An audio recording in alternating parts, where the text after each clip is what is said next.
Okay जी।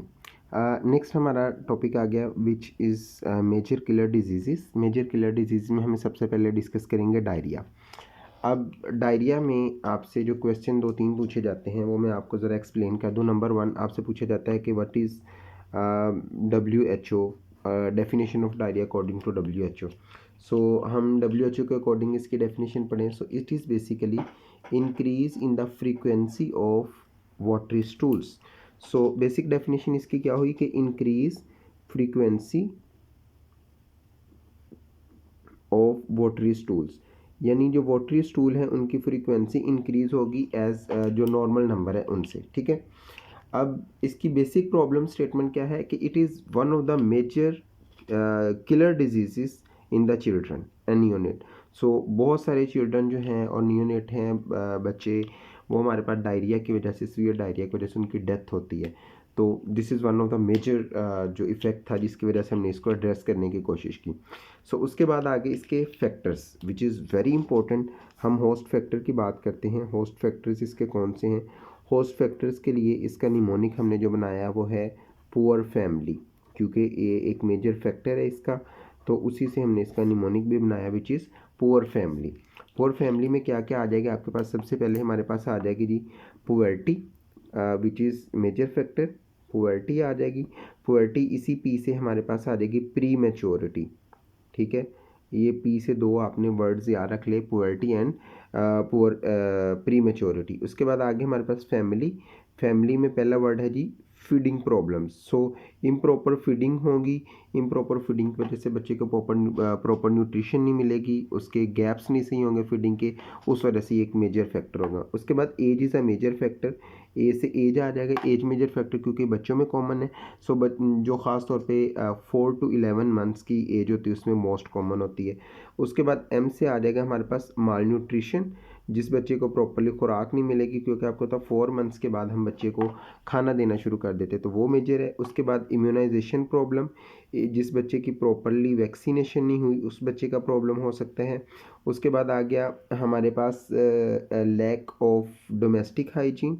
L से lack of hygiene की आप बात कर सकते हैं, लैक ऑफ हाइजीन। ठीक है। सो ये हमारे पास मेजर और ये वाई मतलब एक्स्ट्रा एक दफ़ा लगाया था। So it is the major जो होस्ट फैक्टर्स है जिनकी वजह से हमारे पास प्रॉब्लम हो सकती है। सो विच इज़ पुअर फैमिली से आपने ये सारी चीज़ें याद रखनी। अब हमें इसकी मैनेजमेंट करनी है, तो मैनेजमेंट के लिए बड़ा आसान आपके लिए तरीका है। मैनेजमेंट आपने कैसे करनी है जी? उसके लिए निमोनिक है ABCD एंड IV। ठीक है, ये आपने सिंपल वर्ड याद रखना है।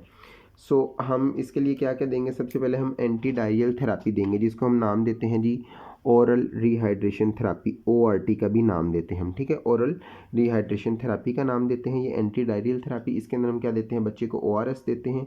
ORS के लिए हम क्या करते हैं, जो पेरेंट्स होते हैं उनको प्रॉपर ORS बनाना, मिक्स करना और उसको बच्चे को देना सिखाया जाता है। ORS के पैकेट्स भी उनको दिए जाते हैं ताकि बच्चे को ऐसा कोई भी मसला हो तो वो उसको फौरी तौर पर हॉस्पिटल लाने से पहले ORS दे सकें।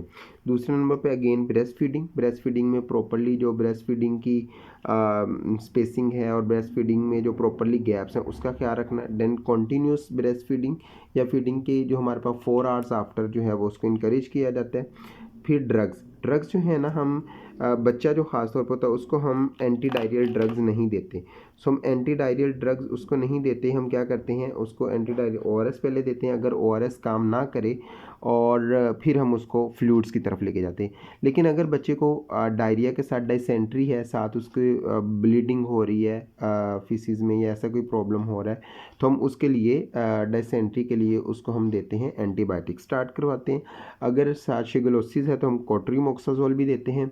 और अगर हमारे पास उसको साथ अमीबियासिस भी है, अमीबा ने अटैक किया, तो हम उसको मेट्रोनिडाजोल देते हैं। उसके बाद हम IV से बात करें, उसकी इम्यूनाइजेशन प्रॉपर करवाते हैं और IV फ्लूइड भी देते हैं। ठीक है, IV फ्लूइड में हम क्या करते हैं, उसको रिंगल लैक्टेट देते हैं जो कि प्रेफर किया जाता है, या फिर 0.9% जो है सेलाइन के साथ 5% डेक्सट्रोज वाला सोल्यूशन वो देते हैं। और ये सीवियर डायरिया के अंदर बेसिकली दे रहे होते हैं। बाकी हमने जनरल मेजर जो है हाइजीन का ख्याल रखना है और वो सारी चीज़ें। So this is about the diarrhoea. अब यहाँ पे एक चीज़ मिस होगी जो हमने भी करनी है, वो है ORS का कॉम्पोजिशन। ORS की 2 टाइप्स होती हैं। एक होता है हमारे पास ORS बाइकार्बोनेट और एक होता है हमारे पास ORS सिट्रेट। दो टाइप्स हैं इसकी। तो आपने सिंपल फार्मूला याद रखना है 35, 25, 15, 20 एंड लास्ट नंबर पे 1 लीटर। सो ये हमारे पास कॉम्पोजिशन है जी बाइकार्ब की। इसमें आपके पास 35, 25, 15, 20 और सॉरी ये 29 इधर आना है और 1 लीटर। ठीक है, ये आपके पास सिंपल इसका फॉर्मूला।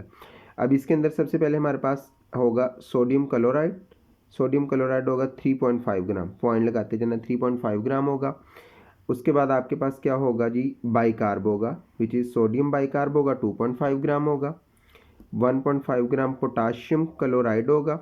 20 ग्राम आपके पास ग्लूकोज होगा उसमें और 1 लीटर वाटर होगा। So this is ORS bicarbonate.